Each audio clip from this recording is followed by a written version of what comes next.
আসন্ন এসএলএসটি পরীক্ষাকে লক্ষ্য করে বালিকা সায়েন্সের আমার এই বিশেষ ব্যাচে আজকে ফিজিওলজির যে টপিকটা গত দিন আমি কন্টিনিউ করছিলাম অর্থাৎ মানবতন্ত্রের পদার্থ ও শক্তি সংরক্ষণ, আজকে তার দ্বিতীয় অংশ আলোচনা করব। ঠিক আছে, তো দ্বিতীয় অংশে প্রথমেই আমরা গত দিনের একটু টপিকটা আলোচনা করে নেওয়া বা রিভিশন করে নেওয়া দরকার। যেখানে গতদিন আমি আলোচনা করছিলাম যে বিভিন্ন রস, যেমন ডালা রস, গ্যাস্ট্রিক জুস, পিত্ত বা যেটাকে বাইল বলি, অগ্নাশয় রস, আন্ত্রিক রস, তার প্রত্যেকটা ডিটেলস ডিসকাস করেছিলাম যে তার পিএইচ এর মান কত, স্পেসিফিক গ্র্যাভিটি বা আপেক্ষিক গুরুত্ব কত, বা কিরকম তাদের কম্পোজিশন কি ডিসকাস করা হয়েছিল। তবে এই স্লাইডে তোমরা দেখতে পাচ্ছ যে গুরুত্বপূর্ণ কিছু উৎসেচক, সেটা কোন জায়গা থেকে উৎপত্তি লাভ করে এবং কোথায় ক্রিয়া করে, তার সাবস্ট্রেট এবং শেষ পদার্থ কি, এটাই হচ্ছে আজকের আমার প্রথম আলোচ্য টপিক। এই অংশটা প্রত্যেকে স্ক্রিনশট নিয়ে নাও।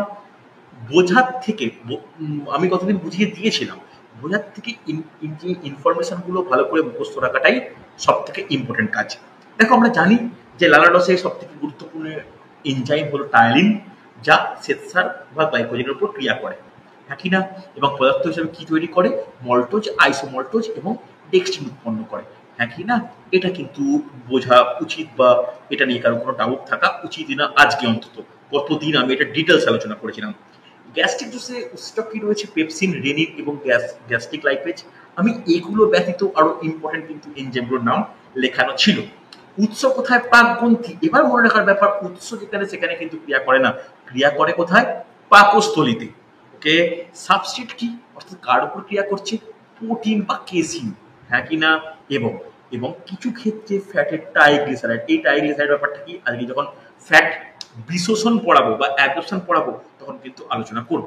আর এটা জানি যে ফ্যাট থেকে ফ্যাটি অ্যাসিড ও গ্লিসারল বিশ্লিষ্ট হয়, এবং কেসিন থেকে প্যারাকেসিন, এবং প্রোটিন থেকে দেখো পেপটোন, প্রোটিওজ, প্যারাকেসিন, এগুলো কিন্তু ডিটেলস আমি লিখিয়েছিলাম প্রতিটা স্টেপ, হ্যাঁ কি না? বাইরে কোনো উৎসেচক থাকে না, এটাও একটা ইম্পর্টেন্ট পয়েন্ট। উৎস হচ্ছে চক্রিত, কতদিন এটা নিয়ে আলোচনা হচ্ছিল যে কোথায় উৎপত্তি লাভ করে এবং কোথায় ক্রিয়া করে। ক্রিয়া করে কিন্তু অন্ত্র অর্থাৎ ডিওডিনামে। কার ওপর কাজ করে? ফ্যাটের ওপর কাজ করে। ফ্যাটের যে অপদ্রবটা কি আমরা কি বলি? কাইলোমাইক্রন বলি। কাইলোমাইক্রন দিয়ে কিন্তু এমসিকিউ আসতে লক্ষ্য করা যায়। ঠিক আছে। অগ্নাশয় রস, অগ্নাশয় রসের মধ্যে অন্যতম গুরুত্বপূর্ণ উৎসেচক অ্যামাইলেজ, ট্রিপসিন, কাইমোট্রিপসিন, লাইপেজ। বলা হয়েছিল যে ট্রিপসিনের কাজ কি, কোনটা সক্রিয় কোনটা নিষ্ক্রিয়। উৎপত্তি অগ্নাশয়, কাজ করছে ক্ষুদ্রান্তে, হ্যাঁ কি না? শ্বেতসারের ওপর কাজ করে গ্লাইকোজেন, প্রোটিন, এবং ফ্যাটের উপর কাজ করে। ফ্যাটের বিশোষণ বা বেশ কঠিন হলেও ফ্যাটের ডাইজেশন কিন্তু অনেকটা, পরিপাকটা সহজ। কেন সহজ? ফ্যাটের পরিপাকের পরে এই ফ্যাটি অ্যাসিড ও গ্লিসারল ব্যতীত অন্য কোনো পদার্থ উৎপন্ন বা এর তেমন কোনো আর মানে অন্য কোনো মিডিয়েটর বা অন্য কোনো ইন্টারমিডিয়েট তৈরি হওয়ার সম্ভাবনা কম। ওকে, চল। আন্ত্রিক রস অন্যতম ইম্পর্টেন্ট।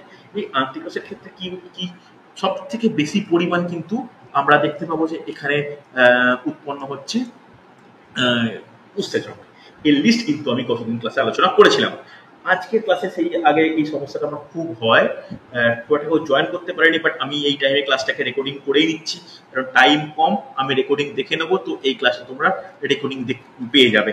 দেখো, আন্ত্রিক গ্রন্থি থেকে উৎপত্তি লাভ করে উৎস এবং এর ক্রিয়া করে কিন্তু ক্ষুদ্রান্তে। তাহলে ক্ষুদ্রান্তে কোন দুটো রস ক্রিয়া করে? আন্ত্রিক রস, অগ্নাশয় রস। খেয়াল রাখার ব্যাপার, দেখো এখানে সাবস্টেটগুলোর নাম আমি গত ক্লাসে কিন্তু ভালো করে আলোচনা করাই ছিল। ওকে, তাই এই স্লাইডের একটা স্ক্রিনশট নিয়ে নাও, খাতায় নোট ডাউন করে নিও আগের দিনেরই জাস্ট রিভিশন। তখন এর পরে আমরা এই যে পরিপাক তন্ত্রে যে ডাইজেশনের মধ্যে ডিফারেন্ট টাইপের এনজাইম রয়েছে, এই এনজাইমগুলো তিন রকম হয় আমরা জানি। কি কি? অ্যামাইলোলাইটিক, লাইপোলাইটিক আর প্রোটিওলাইটিক। অ্যামাইলোলাইটিক বলতে কোনটা? যেটা শর্করা বা কার্বোহাইড্রেট ভঙ্গকারী বা বিশ্লিষ্টকারী উৎসেচক, যেমন ptyalin, amylase, voltage, sucrose, lactase. Proteolytic যেমন পেপসিন, ট্রিপসিন, রেনিন, কাইমোট্রিপসিন, তারপর আর কি আছে, অ্যামাইনো পেপটাইডেজ। যে কোনো পেপটাইডেজ টাইপ অফ এনজাইম, এগুলো প্রোটিনকে ভঙ্গ করে, অর্থাৎ এগুলো প্রোটিন বিশ্লিষ্টকারী উৎসেচক, বা ইংলিশে এটাকে বলতে আমরা প্রোটিওলাইটিক। আর লাস্টেরটা কি? লাইপোলাইটিক। লাইপো কথার অর্থ ফ্যাট, যেটা মেনলি কি? লাইপেজ। এটা কোথায় বর্তমান? এটা মেনলি বর্তমান হচ্ছে প্যানক্রিয়াটিক জুসে, অর্থাৎ অগ্নাশয় রসে। নামও কি? প্যানক্রিয়াটিক লাইপেজ, কিনা? এবং শুধু তাই নয়, প্যানক্রিয়াটিক লাইপেজ ছাড়াও আন্ত্রিক রসেও বর্তমান। তার নাম কি? Intestinal lipase. এই দুটো একমাত্র লাইপোলাইটিক রয়েছে। তাই আমরা এই টপিক থেকে এগিয়ে পরের টপিকে চলে যাই। দেখতেই পাচ্ছ, হেডিং করে নাও এই টপিকের নাম, খুব ইম্পর্টেন্ট, যে অ্যামাইলোলাইটিক উৎসেচক। অ্যামাইলোলাইটিক উৎসেচক, এই পেশা জলদি স্ক্রিনশট নিয়ে নাও। অ্যামাইলোলাইটিক উৎসেচক।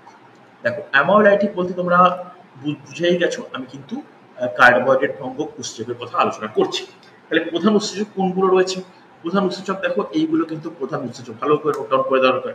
Ptyalin, amylase, maltase, আইসোমল্টেজ, sucrase, lactase. যে টপিকগুলো আগে আলোচনা হয়েছিল সেটাই সুন্দর করে সাজানো রয়েছে। উৎস, সাবস্ট্রেট এবং কিসে পরিণত করে, খুব ইম্পর্টেন্ট। টায়ালিন উৎস লালাগ্রন্থি, বয়েলড স্টার্চের উপর ক্রিয়া করে এবং মল্টোজে পরিণত করে। অ্যামাইলেজ অগ্নাশয় গ্রন্থি এবং আন্তিগ্রন্থি উৎপন্ন লাভ করে, একই না, শ্বেতসারের উপর ক্রিয়া করে এবং মল্টেজ ও আইসোমল্টেজে পরিণত করে। এইগুলো কিন্তু ইম্পর্টেন্ট। মল্টেজ আন্ত্রিক গ্রন্থি থেকে উৎপত্তি লাভ করে, মল্টোজের উপর ক্রিয়া করে, মল্টেজ গ্লুকোজে পরিণত করে। মল্টোজকে গ্লুকোজে পরিণত করে, ইম্পর্টেন্ট, এগুলো মনে রাখার ব্যাপার, ছোট ছোট পয়েন্ট। নেক্সট, আন্ত্রিক গ্রন্থি উৎপন্ন লাভ করে আইসোমল্টেজ এবং যা আইসোমল্টোজের উপর ক্রিয়া করে গ্লুকোজে পরিণত করে, নাকি না? আমরা জানি কার্বোহাইড্রেট জাতীয় পদার্থের শেষ উপজাত বস্তু কি? গ্লুকোজ। কোনো কোনো ক্ষেত্রে কিন্তু ফ্রুক্টোজ বা গ্যালাক্টোজ। যেমন সুক্রেজ কি করে? সুক্রোজের উপর ক্রিয়া করে তাকে ফ্রুক্টোজ এবং গ্লুকোজে পরিণত করে। ল্যাকটেজ ল্যাকটোজের উপর ক্রিয়া করে গ্লুকোজ এবং গ্যালাক্টোজে পরিণত করে। খুব ইম্পর্টেন্ট, এই শেষ যে প্রোডাক্ট, এই প্রোডাক্টগুলোকে হাইলাইট করছি। এই প্রোডাক্টগুলো তোমাদের জন্য কিন্তু ইম্পর্টেন্ট, একটু খাতায় নোট ডাউন করে দিব। ওকে, কোথায় উৎপত্তি লাভ করে, কার উপর কাজ করে, ক্লিয়ার? করতে গিয়ে স্ক্রিনশট নাও। আজকে এই টপিকটা শেষ করতেই হবে। আমি ক্লাসে তোমাদেরকে দিয়ে দেবো একটা স্কেডিউল দিয়ে দেবো, যেখানে 10টা নিতে পারবো কিনা আমি জানি না, কেন কোশ্চেন বানিয়েছি প্রায় 4টে মকের কোশ্চেন আমার রেডি, আরো 6টা আমি চেষ্টা করছি বানানোর। 10টা মক টেস্ট দিলে তবে কিন্তু একটা তোমাদের কতটা প্রিপারেশন সেটা কিন্তু বুঝতে পারবে। ওকে, চলো নেক্সট। দেখতেই পাচ্ছ, হেডিং করে নাও যে প্রোটিওলাইটিক। হেডিং করে নাও প্রোটিওলাইটিক, অর্থাৎ আমরা যেটাকে বলি প্রোটিন বিশ্লিষ্টকারী উৎসেচক। ওকে, তাহলে প্রোটিন বিশ্লিষ্টকারী উৎসেচক কি কি রয়েছে? Pepsin, rennin, trypsin, chymotrypsin, carboxy peptidase, amino peptidase, dipeptidase. দেখো, প্রতিটা যে উৎসেচকের নাম তোমাদের ক্ষেত্রে কিন্তু পরিচিত। কেন পরিচিত? এই টপিক আমি রসের ক্লাসে কিন্তু ডিটেলস আলোচনা করে দিয়েছিলাম। ক্লাসের ডিউরেশনটা বেশি হয়েছিল, আলোচনা করেছিলাম। এর মধ্যে এই যে তিনটে, লাস্টের তিনটে আন্ত্রিক গ্রন্থি থেকে উৎপত্তি লাভ করে, তারপরে ট্রিপসিন আর কাইনোট্রিপসিন অগ্নাশয় গ্রন্থি থেকে, এবং পেপসিন রেনিন গ্যাস্ট্রিক গ্রন্থি থেকে। মনে রাখার ব্যাপার, ঠিক আছে? তার উপর কাজ করে কি উৎপন্ন করে, এটা কি আমাকে আর ডিটেলসে বলার প্রয়োজন? দেখে নাও। প্রোটিনকে পেপটোনে পেপসিন, রেনিন কেসিনকে প্যারাকেসিন, ট্রিপসিন প্রোটিনকে পেপটাইডে, পরে আরো বিশ্লিষ্ট হয়ে সেই পেপটোনে পরিণত হয়। কাইমোট্রিপসিন দুগ্ধ প্রোটিনকে ভেঙে পেপটাইডে পরিণত করে। কার্বক্সি পেপটাইডেজ অ্যামাইনো অ্যাসিডে পরিণত করছে পেপটাইডকে। অ্যামাইনো পেপটাইডেজ ডাইপেপটাইড এবং অ্যামাইনো অ্যাসিডে পরিবর্তিত করে। পরবর্তী ক্ষেত্রে লাস্ট স্টেপে ডাইপেপটাইডকে ভেঙে অ্যামাইনো অ্যাসিডে পরিবর্তিত করে। আমরা জানি যে প্রোটিন ভেঙে সব থেকে সরলতম উপজাত বস্তু কি? অ্যামাইনো অ্যাসিড, নাকি না? ওকে, আমি আর এর ক্ষেত্রে লাইপোলাইটিকের কোনো আর টপিক উল্লেখ করছি না, কারণ একটাই ব্যাপার, দুটো উৎসেচক রয়েছে, একটা প্যানক্রিয়াটিক লাইপেজ আর একটা ইন্টেস্টিনাল লাইপেজ। ওকে, যেটা অগ্নাশয় রসে প্যানক্রিয়াটিক লাইপেজ, আন্ত্রিক রসে ইন্টেস্টিনাল লাইপেজ। এই উভয় প্রকার লাইপেজ করে ফ্যাটকে ফ্যাটি অ্যাসিডও গ্লিসারলে পরিণত করে। তাই এই দুটো টার্ম তোমরা একটু শুনে লিখে নাও, আমি আর এই ডিটেলসে যাচ্ছি না। তাহলে ফ্যাট থেকে কি উৎপন্ন হয়? Fatty acid plus glycerol. মনে থাকবে, দুই প্রকার উৎসেচকের নাম মনে রাখার দরকার। কি উৎসেচক? 1 নম্বর আবার বলছি, প্যানক্রিয়াটিক লাইপেজ, ইন্টেস্টিনাল লাইপেজ। একটা প্যানক্রিয়াটিক অগ্নাশয় রসে, ইন্টেস্টিনাল আন্ত্রিক রসে। ক্লিয়ার? তাহলে লাইপোলাইটিক এনজাইম সম্বন্ধে তেমন কিছু বলার নেই। ওকে, চলো নেক্সট দেখে নি কি আছে। এইটা আজকে সব থেকে ইম্পর্টেন্ট টপিক তোমাদের পরীক্ষার জন্য। হেডিং করো হরমোন সমূহ। ওকে, নোট ডাউন করে নাও। হরমোন সমূহ যথেষ্ট গুরুত্বপূর্ণ। অর্থাৎ আমরা এতক্ষণ উৎসেচক নিয়ে আলোচনা করছিলাম, হরমোনকে কিন্তু অ্যাভয়েড করলে চলবে না। হরমোনও কিন্তু একটা ইম্পর্টেন্ট রোল প্লে করে কিসের ক্ষেত্রে? পরিপাকের ক্ষেত্রে। তাহলে এই হরমোনগুলোকে কি বলা হয়? এইগুলোকে বলা হয় গ্যাস্ট্রো ইন্টেস্টিনাল হরমোন। ডাইজেশনে কিন্তু যথেষ্ট ইম্পর্টেন্ট রোল প্লে করে। 10টা নাম যেন পর পর পর পর মুখস্থ থাকে। কি কি হাইলাইট করছি? প্রথমে গ্যাস্ট্রিন, এন্টারোগ্যাস্ট্রিন, সেক্রেটিন, সিসিকেপিজেড ফুল ফর্মে আসছি। তারপরে হচ্ছে ডুওক্রাইনিন, এন্টারোক্রাইনিন, তারপরে ভ্যাসোঅ্যাক্টিভ ইন্টেস্টিনাল পেপটাইড, ভিল্লিকাইনিন, সোমাটোস্টেটিন আর প্যানক্রিয়েটিক পলিপেপটাইড। 10খানা নাম। এই যে তোমরা স্লাইডটা দেখতে পাচ্ছ, স্ক্রিনশট নাও, খাতায় খুব ভালো করে নোট ডাউন করো। কারণ হরমোন তো বুঝলাম, সেই হরমোন উৎস কোন অঙ্গে কাজ করে এবং তার সব থেকে ইম্পর্টেন্ট হচ্ছে কি ক্রিয়া করে। ওকে, ক্রিয়াটা। এই দুটো কিন্তু আমাদের এই 4টে টপিকই আমাদের জন্য খুব ইম্পর্টেন্ট। প্রথমে চলে আসি গ্যাস্ট্রিন। গ্যাস্ট্রিন পাকস্থলীর যে পাইরোলিক যে রিজিয়ান, যেটাকে বলি প্রণালিকা অঞ্চল, সেখান থেকে কিন্তু উৎপত্তি লাভ করে। ওকে, এর কাজ কি? এর কাজ হচ্ছে গ্যাস্ট্রিক জুস নিঃসরণে কিন্তু সাহায্য করে। এর উদ্দীপনা তৈরি করে যাতে গ্যাস্ট্রিক জুস গঠিত হতে পারে। হচ্ছে নেক্সট নোট ডাউন করবে যে এন্টারোগ্যাস্ট্রিন। এটা কি করে? ডিওডিনামের এপিথেলিয়াম থেকে নিঃসৃত হয়। কথাটা উল্লেখ করো। যে পয়েন্টগুলো আমার স্লাইডে দেওয়া নেই সেগুলো মুখে বলছি, একটু নোট ডাউন করে নেওয়া প্রয়োজন। এপিথেলিয়াম অংশ থেকে কিন্তু উৎপত্তি লাভ করছে, হ্যাঁ কিনা? যথেষ্ট মনে রাখার ব্যাপার। ওকে, কোথায় কাজ করে? পাকস্থলীতে কাজ করে। এটা কি করে? এটা হচ্ছে গ্যাস্ট্রিক রস ক্ষরণে বাধার সৃষ্টি করে। এটা কিন্তু ইম্পর্টেন্ট। এবং আর একটা পয়েন্ট লিখে নাও এর সঙ্গে ইম্পর্টেন্ট, যে পাকস্থলীর বিচলনে সাহায্য করে। পাকস্থলীর বিচলনে সাহায্য করে। পাকস্থলীর বিচলনে সাহায্য করে। কথাটা ভালো করে নোট ডাউন করবে, আমার সঙ্গে সঙ্গে নোট ডাউন করো বা স্ক্রিনশট নিও, পরে পজ করে হলেও দেখে নিও। ঠিক আছে? নেক্সট হচ্ছে সেক্রেটিন। সেক্রেটিন এটা হচ্ছে প্রথম আবিষ্কৃত উৎসেচক, সরি হরমোন।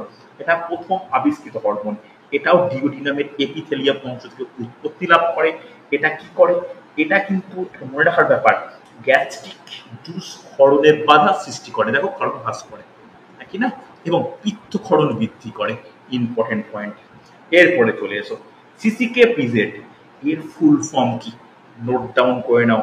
এর ফুল ফর্ম হচ্ছে কোলিসিস্টোকাইনিন প্যানক্রিওজাইমিন। নোট ডাউন করো, একটু বড় নাম।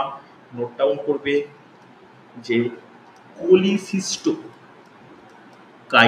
আমার সঙ্গে নোট ডাউন করো, কোলিসিস্টোকাইনিন প্যানক্রিওজাইমিন।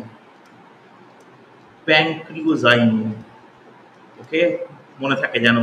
এটা হচ্ছে সিসিকেপিজেড। ওকে, এটা কোথা থেকে উৎপত্তি লাভ করে? এটা ক্ষুদ্রান্তের এপিথেলিয়াম থেকে নিঃসৃত হয়। এটি পিত্তাশয়কে উদ্দীপিত করে পিত্ত রস ক্ষরণের জন্য এবং অগ্নাশয়কে উদ্দীপিত করে অগ্নাশয় রস ক্ষরণের জন্য। মনে থাকে জানো, পিত্ত রস ক্ষরণ এবং অগ্নাশয় রস ক্ষরণ, এই উভয় ক্ষরণের জন্য প্রধান গুরুত্বপূর্ণ ভূমিকা পালন করে সিসিকেপিজেড। কোশ্চেন আসতেই পারে। নেক্সট ডুওক্রাইনিন। এটাও কিন্তু ডিওডিনামের এপিথেলিয়াম অংশ উৎপত্তি লাভ করে। এটা কি করে? এটা বুনার গ্রন্থিকে উদ্দীপিত করে। এই বুনার গ্রন্থিকে উদ্দীপিত করে কি হয়? মিউকাস ক্ষরণ ঘটায়। খুব ইম্পর্টেন্ট, ভিভিআই প্রচুর প্র্যাকটিস সেটে কোশ্চেন দেখেছি। হচ্ছে নেক্সট নোট ডাউন করবে এন্টারোক্রাইনিন। এটাও ক্ষুদ্রান্তের এপিথেলিয়াম অংশ উৎপত্তি লাভ করে। এটা কি করে?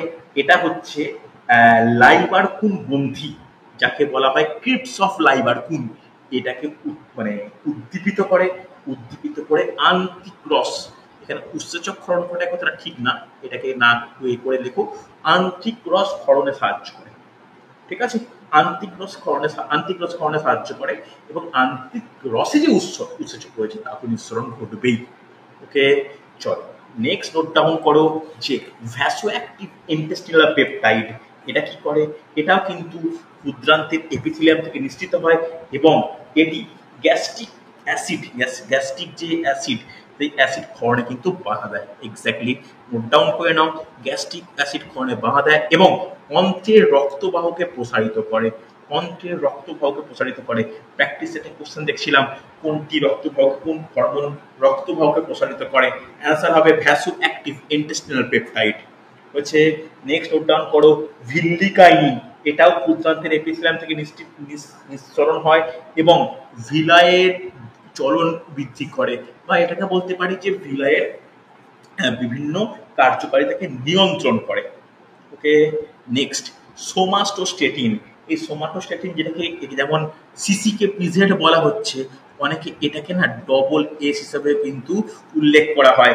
সোমাটোস্টেটিন এটা কোথা থেকে উৎপত্তি লাভ করে? এটা উৎপত্তি লাভ করে ল্যাঙ্গারহ্যান্সের ডেল্টা কোষ থেকে, দীপগ্রন্থির ডেল্টা কোষ থেকে। মিস করে গেছি, দীপগ্রন্থির ডেল্টা কোষ থেকে।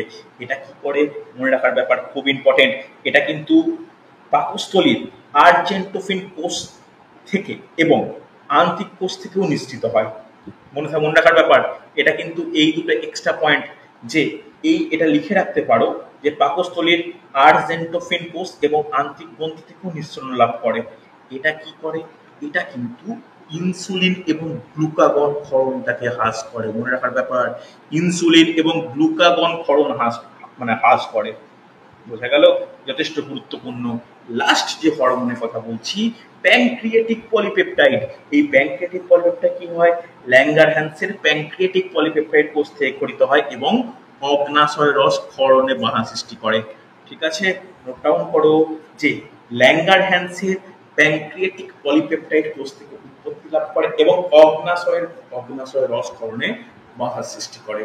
একটু ভালো করে প্রত্যেকে স্ক্রিনশট নিয়ে নাও। জানি এত ডাইরেক্ট ভিডিও দেখে নোট ডাউন করা ডিফিকাল্ট, ধীরে ধীরে কিন্তু এইটা নোট ডাউন করে এটা মুখস্থ রাখাটা কিন্তু আবশ্যক হচ্ছে। একই না রেসপন্স করবে প্রত্যেকে, না কোনো অসুবিধা থাকলে আমাকে পরে হলেও জিজ্ঞাসা করে নিও। বোঝা গেছে? চলো নেক্সট আমরা যে বিশেষ টপিক নিয়ে ডিসকাস করা শুরু করব, একটু তোমাদেরকে জাস্ট বলে রাখি, এখানে যতটা পড়লাম না তার একটা জিস্ট করে দেওয়া আছে। নোট ডাউন করে নাও, কার্বোহাইড্রেট যতটুকু পড়লাম, যতটুকু পড়েছি জাস্ট নোট ডাউন করে নাও কার্বোহাইড্রেট বলে।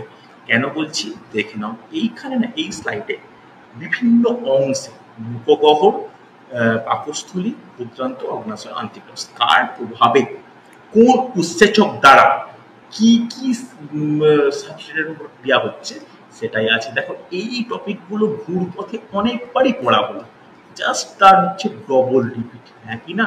দেখো কোনো অসুবিধা থাকলে বলো, এই লাইনগুলো বারবার পড়লে বারবার মুখস্থ হবে, কারণ তোমরা নিজে বুঝতে পারো কিভাবে পড়বো এটা। যে পাকস্থলীতে সুক্রেজ উৎসেচক সুক্রোজের উপর ক্রিয়া করে তার আদ্য বিশ্লেষণ ঘটায়। হ্যাঁ কিনা? আন্তিক রসে ল্যাকটেজ উৎসেচক ল্যাকটোজের উপর ক্রিয়া করে গ্লুকোজ ও গ্যালাক্টোজ উৎপন্ন করে। মল্টোজের উপর ক্রিয়া করে গ্লুকোজে ভেঙে যায়। হ্যাঁ কিনা? এই জাস্ট যতগুলো পড়েছি তার একটা কি বলবো, একটা জিস্ট করে দেবো। একইভাবে আমরা এখানে প্রোটিনের কথা আলোচনা করে নেবো। দেখো এটা হচ্ছে প্রোটিন, কারণ প্রোটিন ভঙ্গ উৎসেচকের পরিমাণ বা সংখ্যা কার্বোহাইড্রেট ভঙ্গ উৎসেচকের থেকে বেশি। তাহলে আমরা স্থান ভিত্তিতে আলোচনা করব। লালা রসে কখনো প্রোটিন উৎসেচক থাকে না, ওখানে নেই।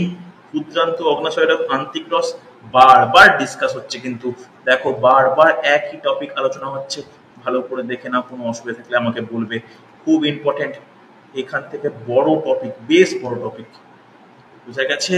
আমি কিন্তু এইগুলো বারবার আলোচনা করেছিলাম। দুগ্ধ প্রোটিন, ইলাস্টিন, কোলাজেন প্রতিটা কিন্তু আলোচনা করা হয়েছিল। এমনকি কত দিনের ক্লাসে এই নিউক্লিওসাইডেজ কিভাবে ক্ষার এবং রাইবোজ সুগারে ভেঙে যাচ্ছে আলোচনা করেছিলাম। নিউক্লিওটাইডেজ কিভাবে ফসফেট এবং নিউক্লিওসাইডে ভাঙছে সেটাও বলেছিলাম। এগুলো কিন্তু ইম্পর্টেন্ট। জাস্ট স্ক্রিনশট নাও, খাতায় নোট ডাউন করে নাও, একবার রিডিং করলেই চলবে। ওকে, তাহলে ফ্যাটের ক্ষেত্রে কি আছে? ফ্যাটের ক্ষেত্রে এইটা যেটা তোমাদের বলছিলাম, আমি লিখিনি, জাস্ট এইটুকু অংশ দেখো। এখান থেকে কিন্তু পেয়ে গেলে তোমরা অগ্নাশয় থেকে প্যানক্রিয়েটিক, আন্তিক থেকে ইন্টেস্টিনাল। ফ্যাটের ওপর কাজ করছে, ফ্যাটি অ্যাসিড ও গ্লিসারল উৎপন্ন করছে। তাহলে এটা কি? এটা হচ্ছে ফ্যাট। ওকে, কোনো ডাউট থাকলে বলবে, সহজ টপিক। নাকি না? এরপরে এরপরে আমরা যে টপিক নিয়ে ডিসকাস করব, আচ্ছা এটা একটু দেখে নাও, জাস্ট ওভারঅল স্ক্রিনশট নিয়ে নাও, জাস্ট স্ক্রিনশট নিয়ে নাও। একই জিনিস এক লাইনে, আন্তিক্রস, গ্যাস্ট্রিক্রস, প্যানক্রিয়াটিক বা অগ্নাশয়রস, আন্তিক্রস, একই না?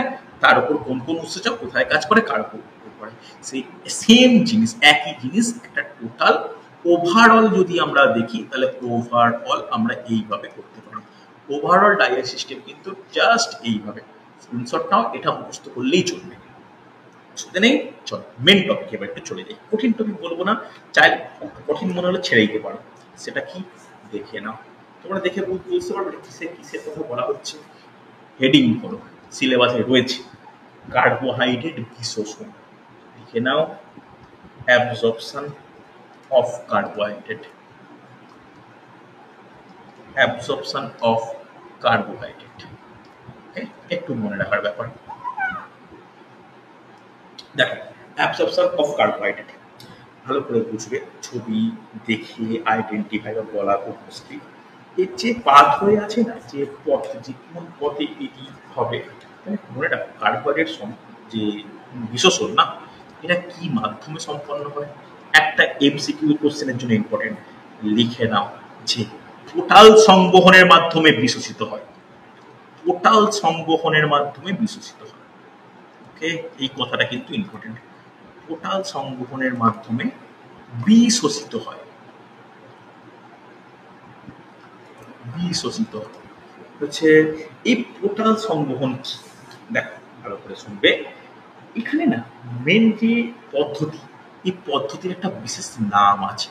দেখো মতবাদ, বিভিন্ন ক্ষেত্রে বিভিন্ন মতবাদ হয়, এর ক্ষেত্রে একটা বিশেষ মতবাদ আছে।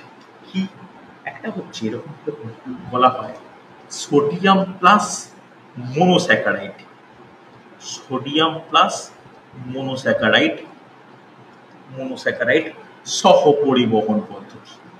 ওকে, এই পদ্ধতিতেই মোটামুটি কার্বোহাইড্রেটের বিশোষণ সম্পন্ন হয়।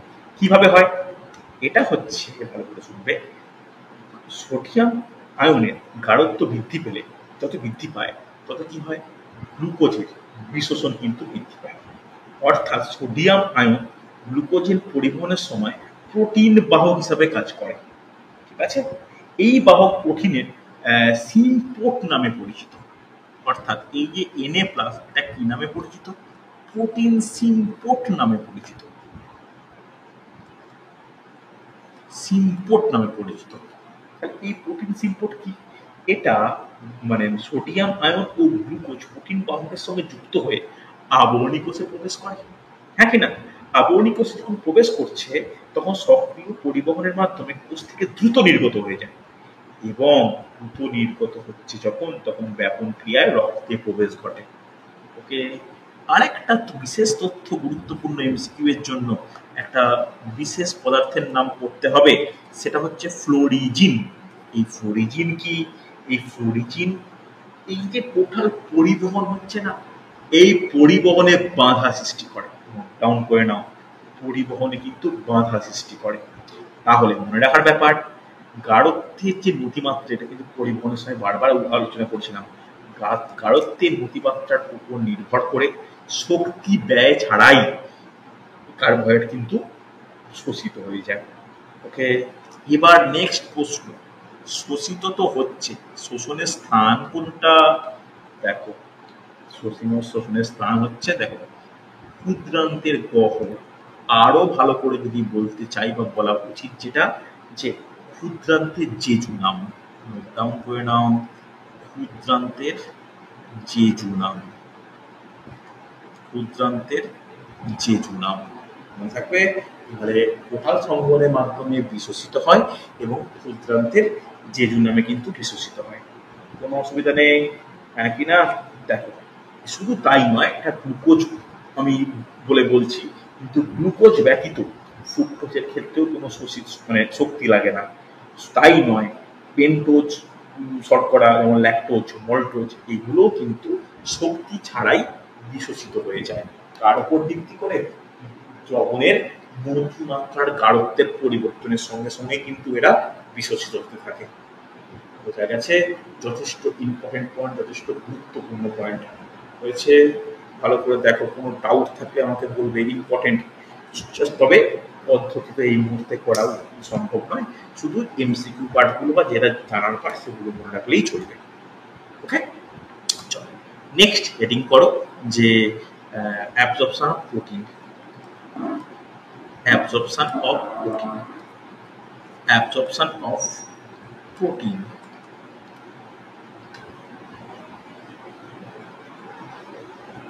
দেখো, প্রথমেই যেটা আলোচনা করার প্রয়োজন, এর বিশ্বসনের পথ কি বা এই অ্যাবজর্পশনের পাথওয়েটা কি।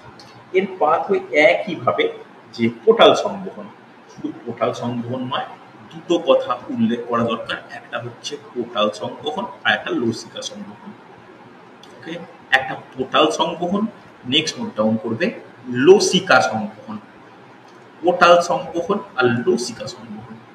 এবার নেক্সট কোথায় হয় এই এই এই জায়গাটা কোথায়, এই একইভাবে লিখে নাও, ক্ষুদ্রান্তের জেজু নামে হয়। তাহলে এই প্রসেসটা কি, এই প্রসেসটা কি, এই প্রসেসটা না পুরোপুরি কিন্তু শক্তি নির্ভর, যেটা কার্বোহাইড্রেটের ক্ষেত্রে হয় না। লিখে রাখো এটিপি নির্ভর পদ্ধতি, সম্পূর্ণ এটিপি নির্ভর পদ্ধতি। অর্থাৎ কি বলতে পারি, যেহেতু অ্যামাইনো অ্যাসিড হিসেবে বিশেষিত হচ্ছে, তাই এটি কিন্তু নিষ্ক্রিয় পরিবহন পদ্ধতি সম্পন্ন হয়। অর্থাৎ এখানে দুটো বিশেষ পদার্থ প্রোটিনের বিশেষণে সাহায্য করে। কি কি? একটা বিশেষ ভিটামিন রয়েছে, এমসিকিউ এর জন্য ইম্পর্টেন্ট, ভিটামিন বি6 এবং Mn2+ ম্যাঙ্গানিজ আয়ন। মনে থাকবে, ভিটামিন বি6 এবং ম্যাঙ্গানিজ আয়ন অ্যামাইনো অ্যাসিড অর্থাৎ প্রোটিনের বিশেষণে কিন্তু সাহায্য করে। ওকে, এখানে ভালো করে শুনবে, অ্যামাইনো অ্যাসিডগুলি সোডিয়াম নির্ভর যে বাহক পদ্ধতি, এর দ্বারা কি করে, এর দ্বারা মাইক্রোভিলাইয়ের পর্দা দিয়ে পরিবাহিত হয় এবং লাস্টে সাইটোপ্লাজমের প্রান্তে আসে। যেহেতু এটা শক্তি নির্ভর পদ্ধতি, তাই সোডিয়াম আয়নের সংযোগ ছাড়াই এরা কি করে, এরা কিন্তু সাইটোপ্লাজমে প্রবেশ করে। বোঝা গেল? তাহলে এর ক্ষেত্রে পদ্ধতিটা কিন্তু কি, সম্পূর্ণ শক্তি নির্ভর পদ্ধতি। মনে রাখার ব্যাপার, শক্তি নির্ভর পদ্ধতি, যেটা কার্বোহাইড্রেটের ক্ষেত্রে নয়। বোঝা গেছে? এবার কোন কোন উৎসেচকের ভূমিকা গুরুত্বপূর্ণ তোমরা দেখতেই পাচ্ছ, ট্রিপসিন, কাইমোট্রিপসিন, ইলাস্টেজ, কার্বক্সিপেপটাইড, এন্ডোপেপটাইড, অ্যামিনোপেপটাইড, ডাইপেপটাইড। অর্থাৎ প্রতিটা স্টেপে সরলীকরণ যে হচ্ছে। দেখো, জিনিস মনে করে দেখো, এখানে সবে পলিপেপটাইড হচ্ছে, এরপরে অলিগোপেপটাইড মুক্ত অ্যামাইনো অ্যাসিড সেইভাবে ভেঙে কিন্তু অ্যামাইনো অ্যাসিডে পরিবর্তিত হচ্ছে, নাকি না? বোঝা গেছে? তাহলে প্রোটিনটা কিন্তু প্রোটিওন প্রোটিওজ হয়ে পলিপেপটাইড, সেটা ভেঙে অলিগোপেপটাইড হয়ে কিন্তু অ্যামাইনো অ্যাসিডে পরিবর্তিত হচ্ছে, নাকি না? তাহলে মনে রাখার ব্যাপার, এখানে কিন্তু শক্তি নির্ভর বিশেষ প্রক্রিয়া এবং সাহায্য করছে কে, ভিটামিন বি6 এবং ম্যাঙ্গানিজ আয়ন। ক্লিয়ার? এই গেল বিশোষণ। কার বিশোষণ? প্রোটিনের বিশোষণ। তবে সব থেকে কঠিন আমার মতে সেটা হচ্ছে ফ্যাটের বিশোষণ। একটু আলোচনা করে নেওয়া প্রয়োজন। নেক্সট দেখে নাও ফ্যাটের বিশোষণ। একটু কঠিন, যদি সত্যি তোমাদের মনে হয় যে না আমি এইগুলো এই মুহূর্তে মনে রাখবো না, যেটুকু মনে রাখার প্রয়োজন সেটাই, তাহলে সেটা করতে পারো। আমি বলবো না জোর করে আজকে আর 25 দিন বাকি পরীক্ষার এই এত কঠিন টপিক তোমাদেরকে মাথায় ঢোকাতেই হবে না, সেরকম কোনো মানে নেই। যদি তবে প্রশ্ন করা হয় এই যে মানে ফ্যাটের যে বিশোষণ, এই বিশোষণটা কোথায় হয় বলা যাবে। বিশোষণের স্থানটা কোথায়? এই স্থান কিন্তু দুটো অংশে। কোথায় হয়? ডিওডিনামে এবং ঊর্ধ্বজেজু নামে। দুটো অংশ বলতে পারি, একটা নোট ডাউন করো, ডিওডিনাম এবং ঊর্ধ্বজেজুনাম। ওকে, এই দুটো অংশে কিন্তু এই ফ্যাটের বিশোষণ ঘটে। ফ্যাটের বিশোষণে কিন্তু বিশেষ প্রক্রিয়া রয়েছে, দুটো মতবাদও রয়েছে। কি কি মতবাদ? একটা মতবাদ হচ্ছে যে পার্টিশন থিওরি অফ ফ্রেজার, যেটাকে আমরা বলতে পারি ফ্রেজারের বিভাজন তত্ত্ব। ফ্রেজারের বিভাজন তত্ত্ব, বিভাজন তত্ত্ব মনে থাকবে। একটা ফ্রেজারের বিভাজন তত্ত্ব, আর একটা কি লাইপোলাইটিক থিওরি বা লাইপোলাইটিক মতবাদ। এত কিছু এই মুহূর্তে মনে রেখো না বা মনে রাখার চেষ্টাও করো না, কঠিন মনে হতে পারে। লাইপোলাইটিক তত্ত্ব মেন বিষয়টা কি, জাস্ট বিষয়টা বলি তাহলেই চলবে। দেখো, সব থেকে ডেঞ্জারাস আমাদের শরীরের পক্ষে সেটা কি জানো তো? কোলেস্টেরল আর ট্রাইগ্লিসারাইড। এই খাদ্যে অবস্থিত ট্রাইগ্লিসারাইড এবং ফসফোলিপিড কিভাবে বিশ্লিষ্ট হচ্ছে? বিশ্লিষ্ট হয় কিসে? বিশ্লিষ্ট হয় কিন্তু গ্লিসারল, ফ্যাটি অ্যাসিড এবং মনোগ্লিসারাইডে। এই ট্রাইগ্লিসারাইডের পরিমাণ দেহে কিন্তু 200 কম থাকা উচিত, মানে সুস্থ ব্যক্তি। আমরা যত ফাস্টফুড, যত পাম অয়েল, যত খাবার বা অস্বাস্থ্যকর লাইফস্টাইল মেনটেন করবো, কোলেস্টেরল ট্রাইগ্লিসারাইডের পরিমাণ বৃদ্ধি করে, যেহেতু ধমনী গাছটা সঞ্চিত হয়, আমাদের রক্ত পরিবহন নষ্ট করে, হার্টের মানে পরিবহন পুরো প্রক্রিয়াটা নষ্ট করে ফেলে এবং হার্টের বিভিন্ন রোগের সৃষ্টি হয়। তাহলে এই ট্রাইগ্লিসারাইডটা ভালো করে জানার দরকার। ট্রাইগ্লিসারাইড না মানে পরবর্তী ক্ষেত্রে বিশ্লিষ্ট হয় মনোগ্লিসারাইডে পরিবর্তিত হয়, এবং এই মনোগ্লিসারাইডটা কিন্তু বিভিন্ন দৈর্ঘ্যের হয়। তার মধ্যে যেটা দীর্ঘ দৈর্ঘ্যের সেটাই কিন্তু এটিপি বা শক্তি প্রয়োজন।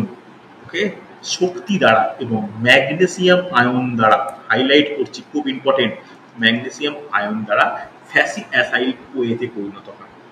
ওকে, সেটা কিন্তু পরবর্তী ক্ষেত্রে বিশেষ ফসফেট সহযোগে কাইলোমাইক্রনে পরিণত হয়। অর্থাৎ কাইলোমাইক্রন কাকে বলে? কাইলোমাইক্রন বলতে যেটাকে বলি প্রোটিন আবরণে আবৃত বিশেষ কোলেস্টেরল অণু, তাই কিন্তু কাইলোমাইক্রন বলে। বুঝতে পারলে? তাহলে এগুলো কিন্তু সরাসরি মানে প্রোটিন বা কার্বোহাইড্রেটের মতো বাহকের মাধ্যমে বাহিত হয়ে গিয়ে শোষিত হয়ে যাবে, তা কিন্তু হয় না। এর পদ্ধতিটা জটিল, মানে এটিপির প্রয়োজন।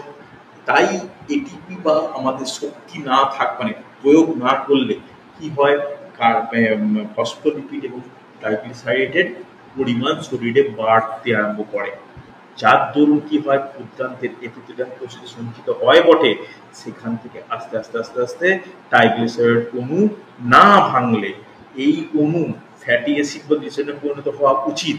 তাহলে কি করে এরা? আবার কোলেস্টেরল এবং ভিটামিনের সঙ্গে মিশে গিয়ে মাইসেলি গঠন করে। বুঝতে পারলে? এই মাইসেলি গঠন করে। এই মাইসেলি কি?